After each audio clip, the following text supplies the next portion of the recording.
Peace and blessings, beloved. Peace and blessings. Where you been? I know that some of y'all who sincerely stay connected with me through sacred circle. We've known each other either for years. You've engaged with me over the years through one of my creative expressions and outlets. You've liked, you followed. Not that that really matters, because it could be that what I share and what I reflect or mirror out impacts one person. And that's enough for me. I consider myself a professional spiritual encourager. But that's actually I say that, but spiritual encouragement is, I'm gonna have to say it's a selfish act. Like, not negative selfish. What I mean by this is, I encourage myself. Yeah, the practice of self-encouragement. And it started many years ago through writing, right? Yeah, I haven't written in many years, but it's time. I just happened to notice the time, 1:11, and living a life of symbolism is what I've gotten a little bit away from. And what I mean by that is literally waking up, listening for that conversation from the design, in meditation, in reflection and contemplation before I get out of bed, or finding on a nice day like this, the sun, I'm literally sitting in the sun, and it helps me to feel better. Not that I feel bad all the time, but I'm infused by nature. I'm infused by a sense of peace. I've been incognito. Typically, when the winter season comes about, for years I never really understood why I would feel kind of low, but then I dived into creativity and, creating. Many of you probably know me from when I was doing handmade jewelry, or recent works has been paintings. I haven't gotten on canvas in a while, but it's time. It's way past time. I'm here waiting on a client. But since August, I've experienced some major shifts. And I've been quiet, just in observance of that, and facing what I have felt about these changes. And as a healer, because that's what I am a healer,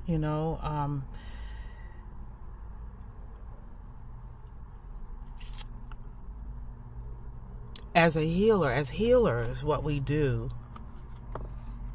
everyone can be their own healer, right? But as a healer, for me, being in quietness, sitting still, not doing a whole lot of stuff on the outside, to be able to feel better is to just be still and to listen until I feel strong enough, right? So I've had a shift, transparency in the work that I was doing, or still do, with hair, right? That was my primary resource. And February, this month, will be 10 years in that business. But alongside of that, I've still been doing healing work. I still co-facilitate healing and sisterhood circles with my spiritual daughter, sister, friend, confidant. And the sister circle is such a sacred container that has grown organically with regard to the type of melanin sisters that come through. We use various tools to create a safe space for everyone. Channel discussion, words of wisdom, holding space, tears, laughter, talking about the journey of elevation. And I feel honored to be a leader in that, sharing my own life wisdom as I'm still living it.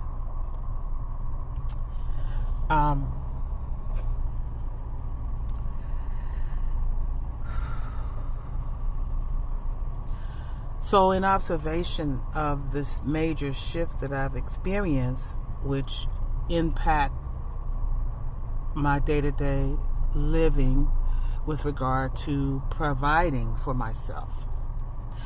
And it's definitely caused me to regroup and listen for next direction. Last August, I launched, last spring and summer of 2023, I launched a part of my practice as a healer, lake therapy, doing sound healing by the water. It's more than just that. We have spiritual discussion, guidance, and what led me to do that is because I've always been doing that. The idea of retreating from everyday's life, everyday distractions, the hamster wheel. That's what I call it. The hamster wheel that either our relationships, our jobs, and even our life work that we love to do can cause you to be in a spin where you're not allowing yourself to hear the divine speak and work through you because we're so busy doing.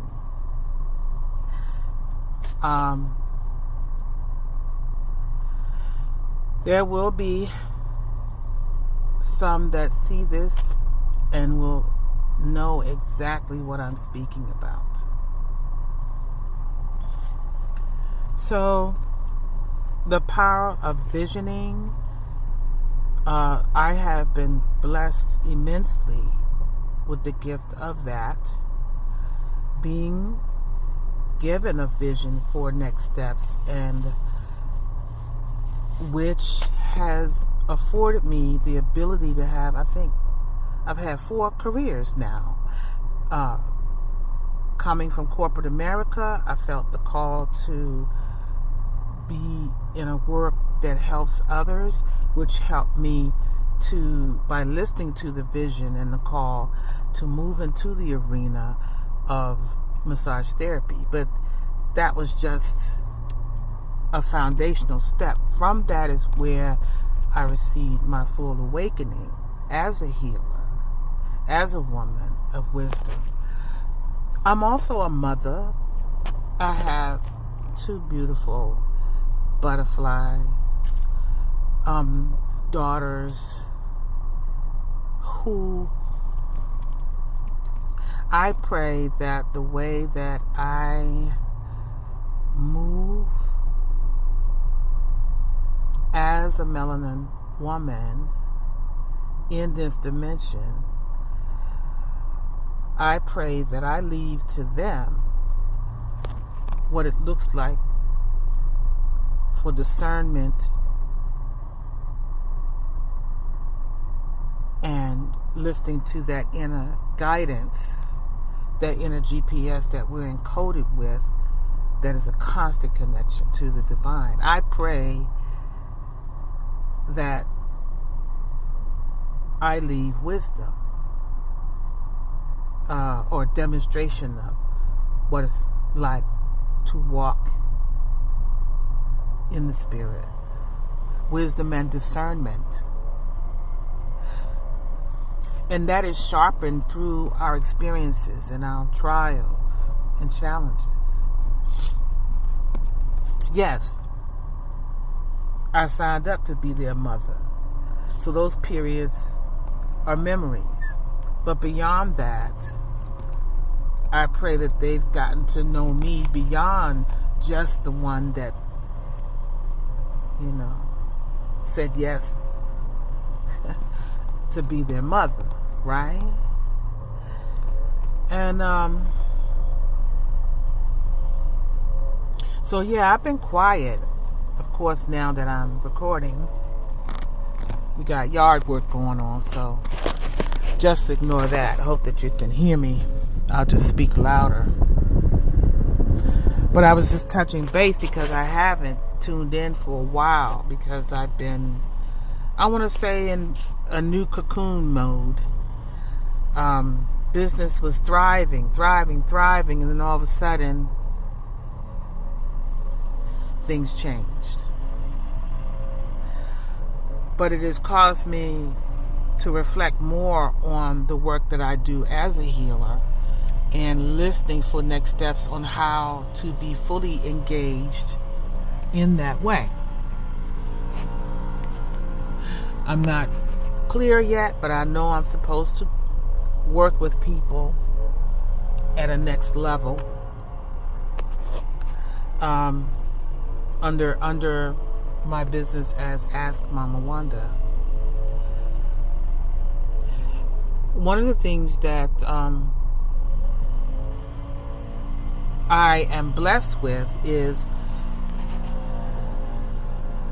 I am able, and I could count in my hand 2 or 3 souls that I can reach out to, that hold space, that can hear me, or they check on me. And bless y'all. I appreciate y'all. Bless you, bless you, bless you. Reality is this: if there's an uncomfortable season in your life, not to ignore it, not to dismiss it. You have to feel it. You have to go through it. Years ago, I intersected with some spiritual teachers, monks actually, who were touring in the area that I lived in. They never really come down, their stories, they never really come down into the world, and they decided, I guess, after so much time, to come down into the world to teach their practices. And some of y'all know that I am a spiritual teacher. I'm also an ordained minister, interfaith, non-denominational. And so I've experienced many different studies and teachings and awarenesses. And one of the spiritual teachings that I do enjoy is Buddhism. And there's a premise or a specific teaching within it. When I met these monks, they told me to embrace the practice of equanimity. And then equanimity is the ability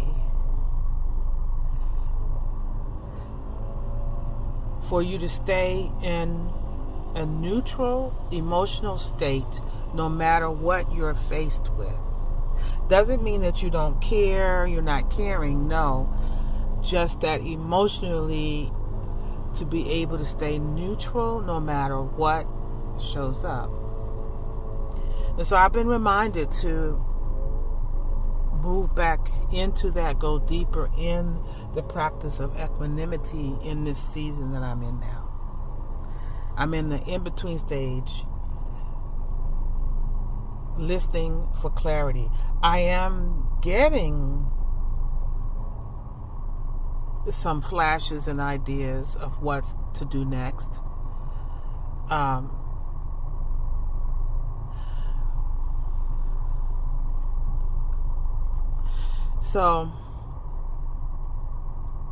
And a part of that is paying attention to the messages that I'm being shown and that I'm hearing. And this experience where I've had the reduction in the primary business that I'm used to triggered feelings that I thought were no longer there. And one of the main things that we all have in common as human beings is survival. And when you continuously stay tuned into the world, it'll continually remind you that you have to, and which is a lie, I don't have to believe that I'm in struggle or worry about my next. But when you stay into the world's tapped into it, oh my gosh, the idea of struggle and survival is constant. What I enjoy, how I am my best, is in the highest possibility of peace.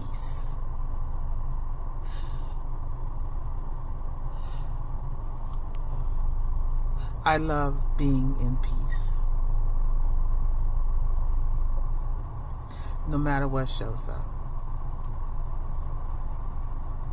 I love a peaceful environment. I love peaceful conversations. I love engaging with others who also choose that way of life. When I think about my family members,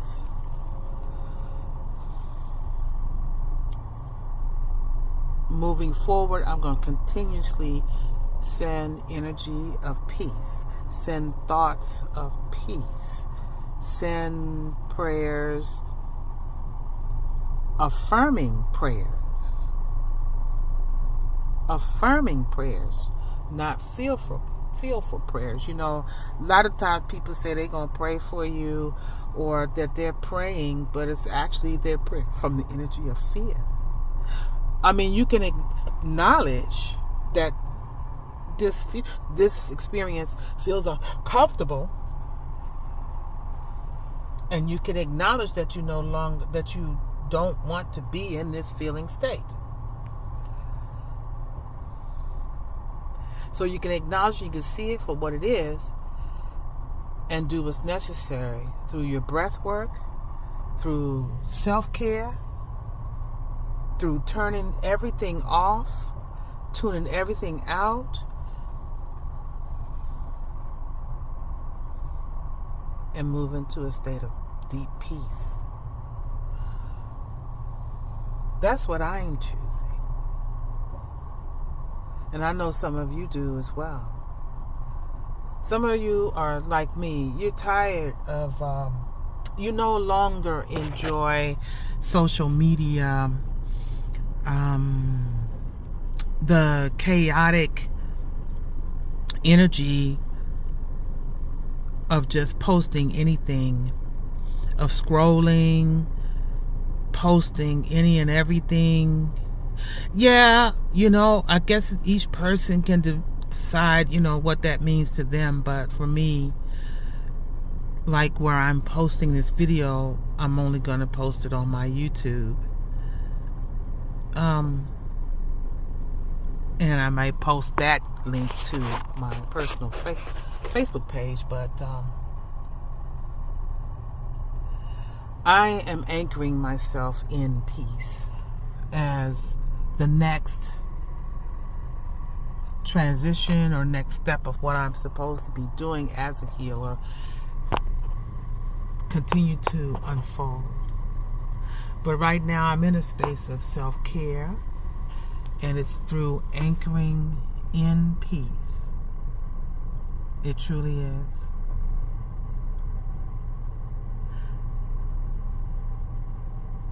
Paying attention to what I'm hearing when I wake up in the morning, paying attention to the signs. Today, the messages of equanimity, the message of self-care, of balance, of messages of being supported,